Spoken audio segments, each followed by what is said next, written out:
Hay una explosión de interés por lo sobrenatural, espiritismo, ocultismo, satanismo y brujería. Si vas a una librería importante encontrarás más de 200 títulos sobre esos temas.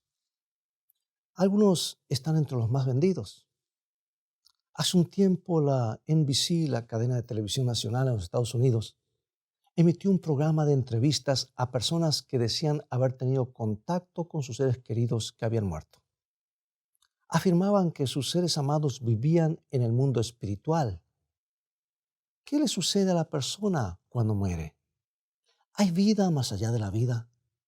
¿Podemos hablar con nuestros seres amados muertos?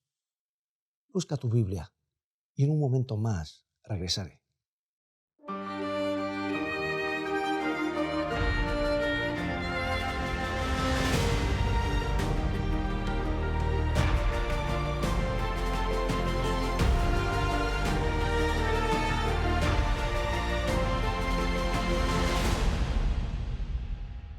Los musulmanes creen que van al cielo, al paraíso o al infierno, un lugar ardiente y horrible.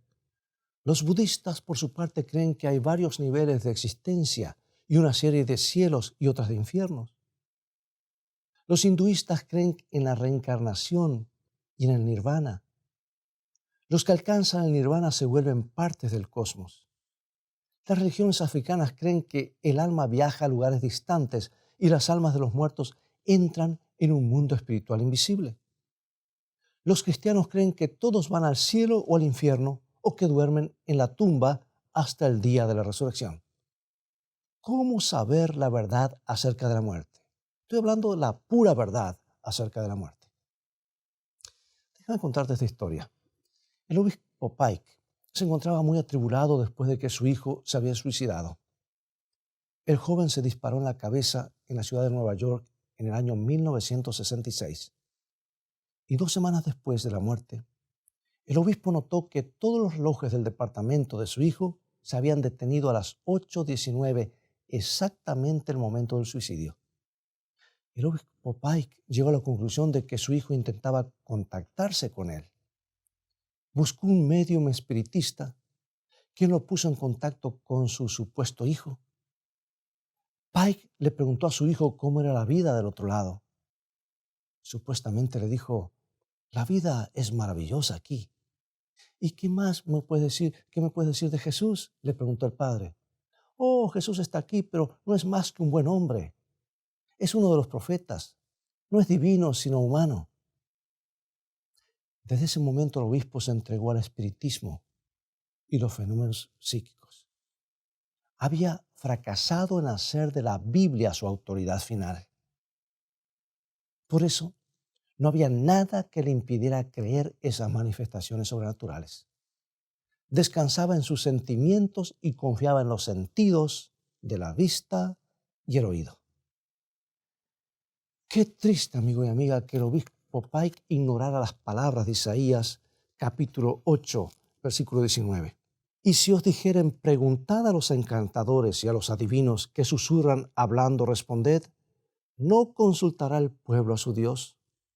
¿Consultará a los muertos por los vivos?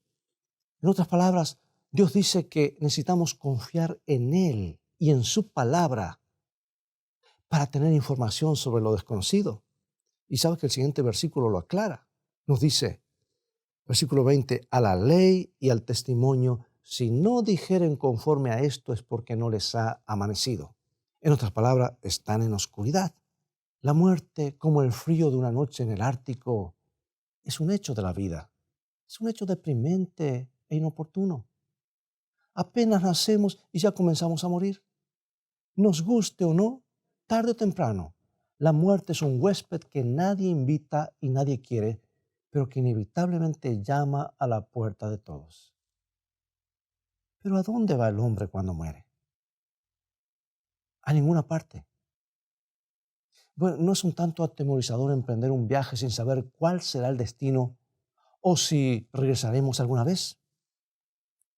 Cuando Henry Ward Beecher se estaba muriendo, dijo, ahora viene el misterio. Y cuando Sócrates se preparó para beber una copa de cicuta, exclamó, adiós, Me voy a hacer el viaje de toda carne, pero si voy a la vida o al olvido, no lo sé. Qué manera tan triste e incierta de terminar la vida. Y es posible que lo más atemorizador de la muerte sea el desconocimiento, la incertidumbre acerca de lo que hay más allá. En el epitafio de una tumba en Richmond, Virginia, en los Estados Unidos, se lee, y en inglés rima mucho mejor, pero traté de ponerlo en español para que rime algo. Dice, detente amigo, que pasando vas, lo que tú eres ahora, yo fui una vez, y donde estoy ahora, tú pronto estarás. Así que prepárate y me seguirás. Y después de leer la inscripción, un niño de edad escolar tomó un crayón y añadió estas líneas. De seguirte no estaré convencido hasta saber a dónde te has ido. Bueno, es una buena manera de pensar, ¿no lo crees? ¿A dónde van los seres humanos cuando mueren? ¿Van al cielo, al infierno, al purgatorio, al olvido? ¿La muerte es una nueva y grandiosa aventura o no es más que un silencio interminable? ¿Son los adioses el acto final o se trata de una pausa entre dos eternidades? ¿Dónde están nuestros amados que murieron? Y amigo y amiga, quiero traerte esperanza con este tema, la pura verdad, como Dios lo dice, acerca de nuestros seres amados que hoy descansan. Hace unos cuantos siglos, Job se preguntó lo mismo que se preguntan todas las personas en algún momento de sus vidas. Job 14:14. Si el hombre muriere, ¿volverá a vivir? ¿No es esa la pregunta más importante acerca de la muerte? Recurramos a nuestra única fuente confiable de información, digo única fuente, para que nos brinde la respuesta. La enseñanza de la Biblia sobre la muerte no es para nada. Tiene respuestas razonables y satisfactorias. No es para nada algo etéreo, algo que nos deje allí en zonas grises. Es lo más claro. Es lo mejor de todo y lo más reconfortante. Mira lo que escribió el profeta Isaías. Isaías 26:19. Tus muertos vivirán, sus cadáveres resucitarán. Despertad y cantad, moradores del polvo, porque tu rocío es cual rocío de hortalizas, y la tierra dará sus muertos. Sí, hay vida más allá de la muerte. Nuestros seres amados volverán a vivir. No dice que viven, volverán a vivir. ¿Pero cuándo? ¿En el momento de la muerte o algún tiempo después? ¿Qué sucede cuando una persona muere? Y uno de los pasajes más citados de las Escrituras con respecto de la muerte se encuentra en Eclesiastés 12. Y describe lo que sucede al hombre cuando muere. Eclesiastés 12:7. Y el polvo vuelve a la tierra como era, y el espíritu vuelva a Dios que lo dio. En otras palabras, cuando un hombre muere, cuando una persona muere, su cuerpo, hecho de los elementos de la tierra, regresa al polvo y su espíritu o aliento de vida regresa a Dios. Por supuesto que para entender plenamente qué es el espíritu necesitamos mirar en la creación y descubrir cómo Dios hizo al hombre en el principio. Vamos al libro de los comienzos. Génesis 2:7. Entonces Jehová Dios formó al hombre del polvo de la tierra y sopló en su nariz aliento de vida. Y fue el hombre un ser viviente. Dios tomó los elementos de la tierra, carbono, hidrógeno, oxígeno, nitrógeno, calcio, hierro, fósforo, sodio y demás, y formó el cuerpo. Adán tenía un cerebro, pero no pensaba. Tenía un corazón en su pecho, pero no estaba latiendo. Tenía sangre en sus arterias y venas, pero no estaban circulando. Estaba listo para vivir, pero no tenía vida. Entonces Dios sopló en sus narices el aliento de vida o la chispa de la vida, y el hombre se convirtió en un alma viviente o persona viviente. O como lo dice otra versión, el hombre se convirtió en un ser viviente. Y podríamos ilustrarlo de esta manera. Mira este gráfico. Polvo, o sea, los elementos de la tierra, de lo cual está hecho el cuerpo, ¿no es cierto? Más el espíritu, aliento o soplo de vida, se juntan esos dos y dan ¿qué cosa? Un alma viviente, ser viviente o persona viviente. O hecho más simple aún, los elementos de la tierra, más el aliento de un ser viviente. Entonces, ¿qué sucede en la muerte? Justo la inversa. El polvo menos el aliento de vida, o sea, ese cuerpo que no tiene aliento de vida, es un cuerpo muerto. Vuelve a ser exactamente como era antes de ser creado. Dicho de otra manera, elementos de la tierra, que es el cuerpo, el polvo, menos el aliento, el soplo de vida, ¿da qué cosa? Un cuerpo muerto, no un cuerpo vivo. Y podemos entender esta ilustración, mejor esta verdad, con la siguiente ilustración. Conecta, por ejemplo, una lamparita a la electricidad. ¿Qué sucede? Tenemos luz. Nadie pone la luz en la lámpara. La luz se genera por la unión de dos componentes, la lámpara, que fue hecha para alumbrar, más la electricidad. Y cuando desconectas la electricidad, ¿a dónde va la luz? A ninguna parte, deja de ser. Y así es la muerte. Cuando el aliento o chispa de vida regresa al Creador, el hombre muere. Todo lo que queda es el cuerpo compuesto por los elementos de la tierra que regresan al polvo. Al pasar los años se va descomponiendo y desmenuzando. El alma viviente, o ser viviente, o persona viviente, simplemente deja de existir. Al morir abandona su conciencia, vuelve a ser como era antes de ser creado. Tiene un cerebro, pero ya no piensa, le falta algo. Su corazón no late, ya no ve, no escucha. Y la Biblia declara en Salmo 146, 3 y 4 lo siguiente. No confiéis en los príncipes ni en hijo de hombre, porque no hay en él salvación. Pues sale su aliento y vuelve a la tierra. En ese mismo día perecen sus pensamientos. Pero, ¿dónde pasan el tiempo entre la muerte y su resurrección? Job nos dice, si yo espero, el Seol es mi casa. Y de acuerdo con la Biblia, cuando un hombre muere, no va al cielo, no va al infierno, no va al purgatorio, o sea, no vive en ninguna parte, porque la muerte es la cesación de la vida hasta la mañana de la resurrección, cuando el cuerpo y el aliento se vuelvan a unir. Y eso puede hacerlo solamente Dios, y sabemos que lo hará cuando regrese Jesús. Y amigo, aquí hago un pequeño paréntesis. ¿Por qué es importante tener bien claro esto en la mente?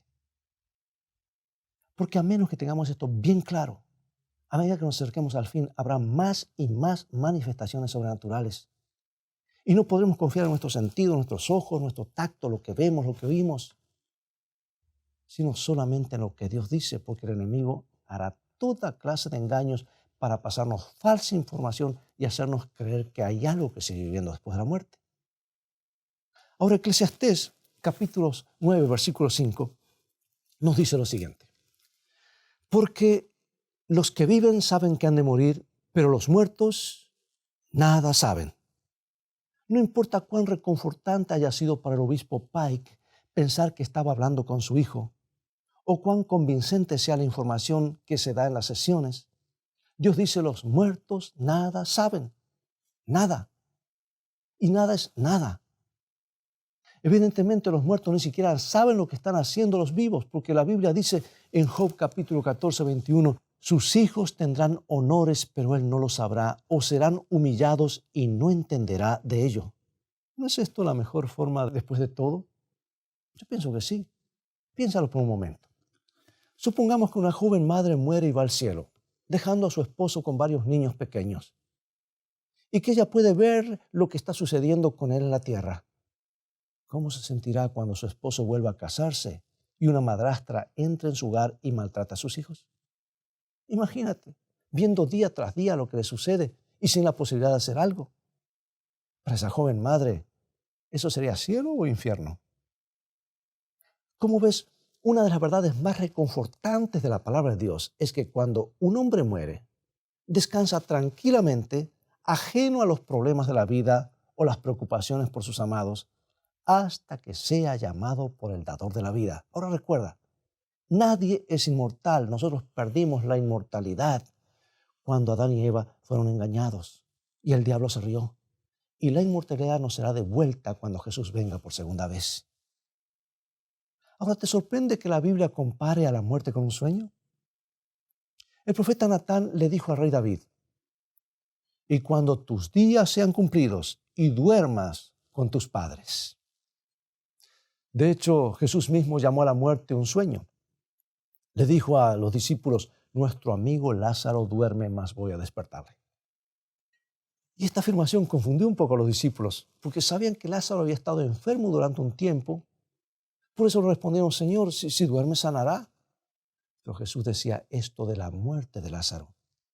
Y ellos pensaron que hablaba de reposar del sueño. Entonces Jesús le dice claramente: Lázaro ha muerto. Y cuando Jesús y sus discípulos llegaron a Betania, Marta, la hermana de Lázaro, corrió al encuentro de Jesús y se lamentó: Señor, si hubieses estado aquí, mi hermano no habría muerto. Sin duda tenía razón. Jesús le respondió a Marta con absoluta seguridad: tu hermano resucitará. Ahora nota la respuesta de Marta. Juan 11:24. Yo sé que resucitará en la resurrección en el día postrero. Marta era una amiga cercana y segura de Jesús. Ella tenía la teología correcta, sabía que había una resurrección, pero estaría en el futuro. No es que su hermano está viviendo. Así que su respuesta se refería a la resurrección en el fin del mundo. Es que había escuchado a Jesús cuando enseñaba. Y de hecho puede haber estado entre la multitud cuando Jesús dice lo que está en San Juan capítulo 5, los capítulos antes, capítulo 5, versículos 28 y 29. Dice: no os maravilléis de esto, porque vendrá hora cuando todos los que están en los sepulcros oirán su voz, y los que hicieron lo bueno saldrán a resurrección de vida. Jesús había hablado acerca de la segunda venida, y Marta le aseguró a Jesús de que esperaba ver a Lázaro, su hermano, en la resurrección del fin del mundo. Sin embargo, Jesús estaba por darles un dramático adelanto de ese acontecimiento. Y acercándose a la cueva donde se encontraba la tumba de Lázaro, Jesús pidió que quitaran la piedra que sellaba la entrada. Y preocupada por ese pedido, Marta objetó: Señor, hiede ya, porque es de 4 días. Acuérdate que no embalsamaban, así lo sepultaban, eso era un proceso costoso. Pero la piedra fue quitada. Y Jesús llamó en voz alta: Lázaro, sal fuera. Y Lázaro salió. Alguien ha dicho que Jesús estuvo bien en especificar que solo le estaba hablando a Lázaro. De lo contrario, todas las tumbas de Betania se hubiesen abierto. Lázaro volvió a la vida, pero aún estaba atado con los lienzos mortuorios tal como lo habían dejado en la tumba. Y Jesús no le dijo: ven o desciende.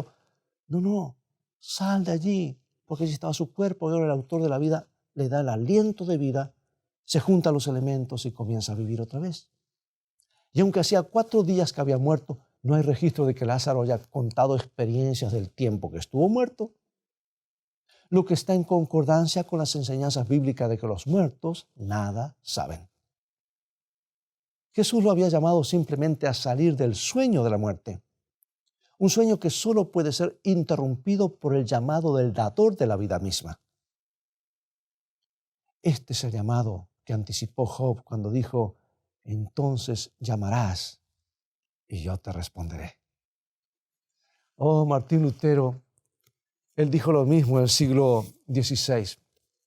Dice: dormiremos hasta que Él venga y golpee sobre la pequeña tumba y diga: doctor Martín, levántate. Entonces me levantaré en un instante y seré feliz con Él para siempre. Qué maravillosa esperanza tienen los cristianos de una vida más allá de la tumba. Si tú visitas las afueras de Roma, las catacumbas, que hay muchísimas, hay inscripciones en las tumbas de los que murieron con la desesperanza de los paganos. Esas palabras están escritas una y otra vez. Son palabras de tristeza y palabras de irreversibles. Adiós por toda la eternidad. Adiós para siempre. Sin embargo, en las tumbas de los cristianos se encuentran estas palabras de esperanza y ánimo. Adiós hasta que nos volvamos a ver. Buenas noches. Hasta la mañana. ¿Te gustan esas inscripciones? ¿No es reconfortante tener la esperanza cristiana? Saber que nuestros adioses no son finales. Saber que se acerca una mañana de la resurrección después de la que ocurre la noche de la muerte. Saber que Cristo llamará y nuestros amados que murieron le responderán. El cristiano no tiene por qué estar triste ni lamentar con desesperación como los que no tienen esperanza de reunirse con sus seres amados algún día. Porque este es justamente el mensaje de consuelo que da el apóstol Pablo y que Pablo compartió con los primeros cristianos, los que vivían en Tesalónica. Primera de Tesalonicenses 4:13.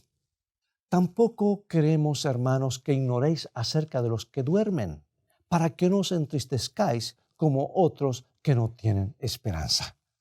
La real esperanza, el real consuelo para los corazones tristes y afligidos, no está en la sesión espiritista, ni en los mensajes confusos del mundo de los espíritus, sino en el Señor Jesucristo. El mensaje del cristianismo auténtico que impactó al imperio romano pagano fueron las buenas nuevas de la resurrección. Los paganos habían perdido la confianza en su religión y la muerte les parecía un abismo oscuro del que no había escape posible.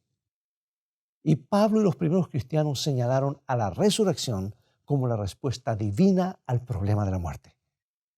El nefasto enemigo de toda la humanidad es la muerte, pero tenían la esperanza que pronto desaparecería y va a desaparecer. Por la muerte de Cristo en la cruz, su sepultura en la tumba y su gloriosa resurrección, obtuvo la victoria no solo sobre el pecado, sino también sobre la muerte. Y Jesús proclamó triunfante al salir de la tumba. Juan 11:25. Yo soy la resurrección y la vida. El que cree en mí, aunque esté muerto, vivirá. Sí, la resurrección de Jesús, de los seguidores de Jesús, es tan cierta como fue la resurrección de Jesús, de Cristo mismo. Y la pregunta, amado y amada, es ¿cuándo llegará esa feliz ocasión? Tal vez hoy estás de luto, tal vez estás con ese dolor de ese asiento vacío que está en la casa. Toma la promesa de Dios y consuélate con esperanza segura, porque los hijos de Dios nunca se ven por última vez, habrá un reencuentro. Pero ¿cuándo volverán a vivir los hijos de Dios que duermen? El apóstol Pablo nos da la respuesta en 1 Corintios capítulo 15, versículo 20, versículo 22 y 23 también. Dice, mas ahora Cristo ha resucitado de los muertos, primicias de los que durmieron es hecho. Porque así como en Adán todos mueren, también en Cristo todos serán vivificados. Cristo, las primicias, luego los que son de Cristo en su venida. Y más adelante, el mismo pasaje Pablo declara en 1 Corintios 15, 51 y 52. He aquí os digo un misterio, no todos dormiremos, pero todos seremos transformados en un momento, en un abrir y cerrar de ojos, a la final trompeta, porque se tocará la trompeta y los muertos serán resucitados incorruptibles y nosotros seremos transformados.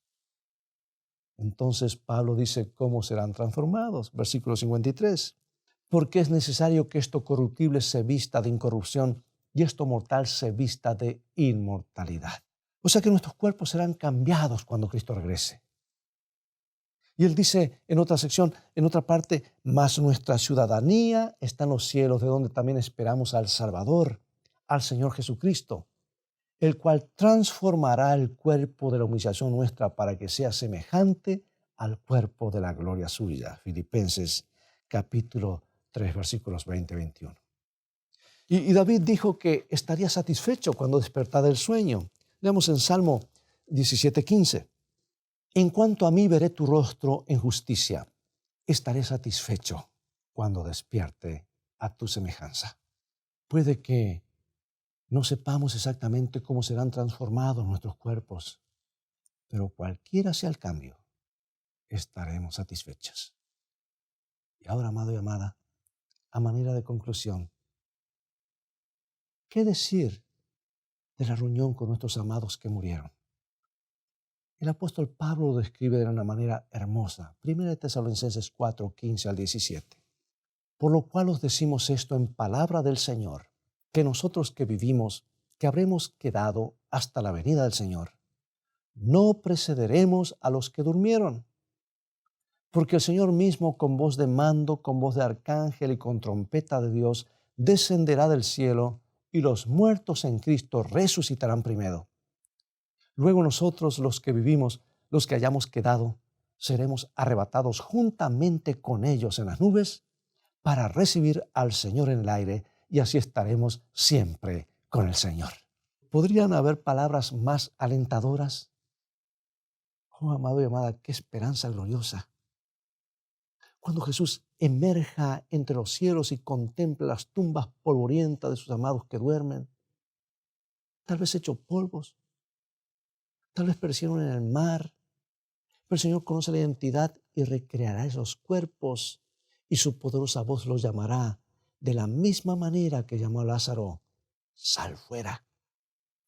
Y las tumbas en miles de colinas alrededor de la tierra se abrirán de par en par.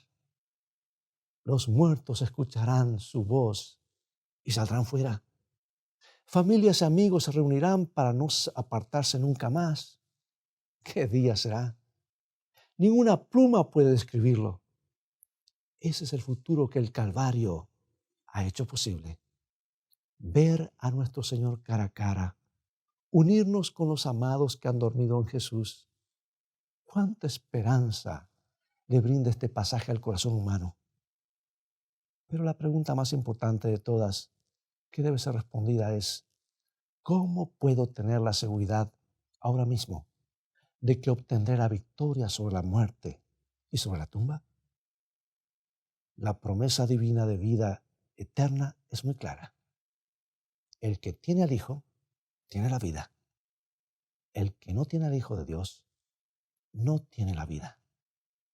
¿Deseas aceptar a Jesús como tu Salvador y Señor? Acompáñame en oración. Gracias, Dios, por darnos una esperanza segura más allá de la tumba. Gracias por decirnos la pura verdad acerca de nuestros amados muertos. Anhelamos el día glorioso del reencuentro, cuando Jesús vuelva y se acabe la separación para siempre. Hoy creemos y aceptamos a aquel que es la resurrección y la vida, nuestro Señor Jesucristo, en cuyo nombre oramos. Amén.